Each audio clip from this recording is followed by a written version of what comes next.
Today, the 22nd of May, the church remembers and celebrates the Rita of Cascia. Rita was a mom, a wife, a widow, and finally, she was a nun before she died. Her original name is Margarita Lutin. Margarita means pearl, but then as she was growing up as a little girl, they started calling her Rita, which was actually a very pretty name, and that's the name that she went by throughout her life. At a very young age, Rita wanted to become a nun, but then her parents refused and said, no, you have to get married. And at the age of 12, they arranged a marriage for her with a man called Paolo Ferdinando. He was actually like a very wealthy and rich politician as at that time.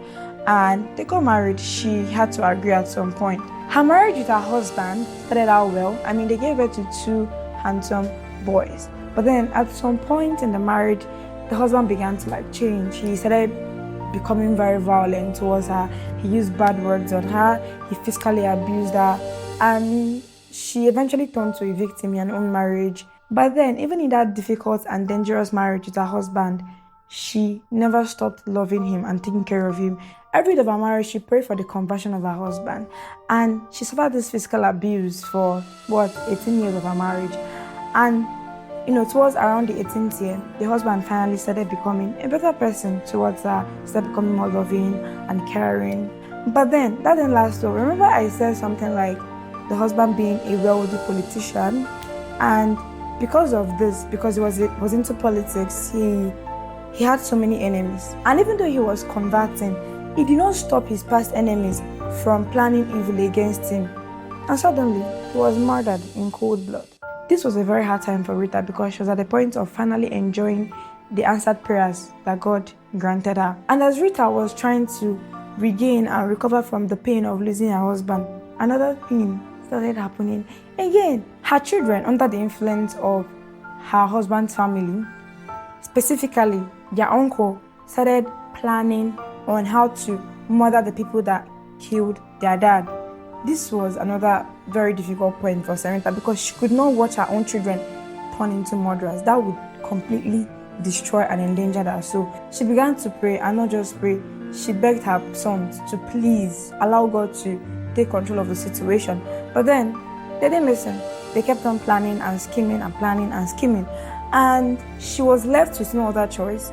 She was already asking God to change their heart. But as this prayer was not being answered, she was at the point where she was asking God to take the lives of her sons. And you can imagine a mom praying for her sons, which were the only people that she had at that point in her life to be taken away. And it's important for us to know that this was coming totally from a place of love, where she preferred for God to protect the souls of her son and for them to go to heaven than them, going through with their plans and eventually destroying their souls. A year later, the country had a dysentery outbreak, and the 2 sons happened to be victims of that. They fell sick and they were bedridden for a while. And during this process of them, being sick and getting treatment, Rita prayed and prayed and prayed for their conversion. And at the point of them being in this kind of very vulnerable situation, they're finally able to let go of the resentment and the hunger to revenge. And then they forgave the people that murdered their dad. So before they died, they took the sacrament of confession and last rites. And at the death of her sons, her biggest consolation was that their soul was with God in heaven. Now, because of the fact that she didn't want to revenge the people that murdered their husband, because they actually knew those that killed him, the family of the husband abandoned her. So she was left all alone as a widow. The desire to become a nun came back again, and she began to pray to God to make this to be possible. There was this convent she wanted to join, Sisters of Mary Magdalene. She went and, made her request to them, but there was an issue. She has already been married. Her family was having political crisis, and she was no longer a virgin. It was impossible for them to admit her as a sister, and they rejected her request. She went back in prayer and fervently begged God to please grant her request of becoming a nun. Rita had 3 patron saints: St. John the Baptist, St. Augustine of Hippo, and St. Nicholas of Tolentino. And then one night, as she was praying, her patron saint appeared to her, and they took her by the hand and led her into the convent. They passed through the gate, the doors and everything, and led her gently into the convent. The next morning, when the sisters woke up, they were surprised to see her there. But then, them seeing her there, knowing that, the doors and everything were locked, it was already an indication that God really wanted her to be among them. So she spent the next 40 years of her life being a nun. As a nun, she spent most of her time in prayer, and she spent most of her time reflecting and meditating on the passion of Christ. That desire to suffer and share in the suffering of Christ was burning in her, and every day she begged God. She did not just pray. She went through severe mortification. There was this thing called hairshot. It's like a cloth that is made up of coarse goat hairs, that when you wear it on your body, it will inflict pains on you. And that's what she subjected herself to wearing. And not just that, she spent long hours fasting and praying. And then in the year 1432, on Good Friday, as she was praying and meditating in front of the crucifix on the Passion of Christ, one of the thorns from the crown of thorns of Jesus struck her on her forehead. And there was something about this crown. It didn't just struck her there. It caused her to have a whole lot of bleeding. And apart from the bleeding, the wound had an odor. And because of the odor that came out from this wound on her forehead, which didn't go away, she suffered it all through her life till she finally died.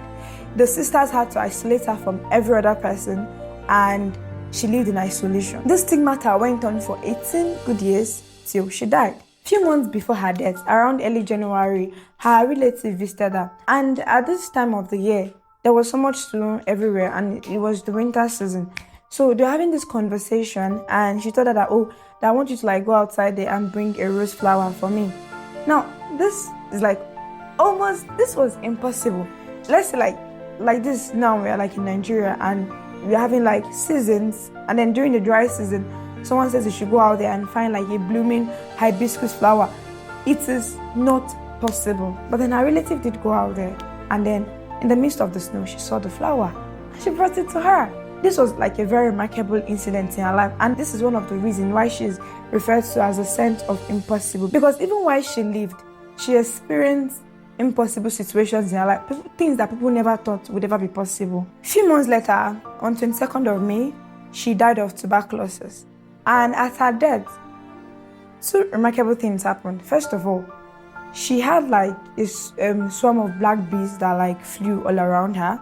And this thing was very significant because when she was a baby, after they gave birth to her, white bees also flew around her. And these white bees even they entered her mouth and came out, and then they didn't even harm her or anything. But then these black bees at the point of her death meant that she persevered and she suffered a lot for our Lord up until her death. And then another thing that happened was that the stigmata that was on her forehead, which was giving off a bad smell at the time that she was alive, started giving off a sweet scent. And up until now, as we are talking right now, her body is still incorrupt, and it still remains on display at the Basilica of St. Rita of Cascia, Italy. You can go there and see it for yourself. St. Rita is known to be the patron saint of difficult marriages, of abused people, of impossible situations, of sick and the wounded, and also of sterile couples. So yes, there is so much to learn from her life. She lived a life of perseverance. She lived a life of suffering. She lived a life of total dependence on God, and she lived a life of hope. From her life, we could learn that nothing is really impossible for God to do. And even in the worst situations of our lives, once we look up to God, we can see so much light. So yes, if you see yourself in similar situations as she saw herself in, you can definitely pray to her, and of course she will always intercede for you.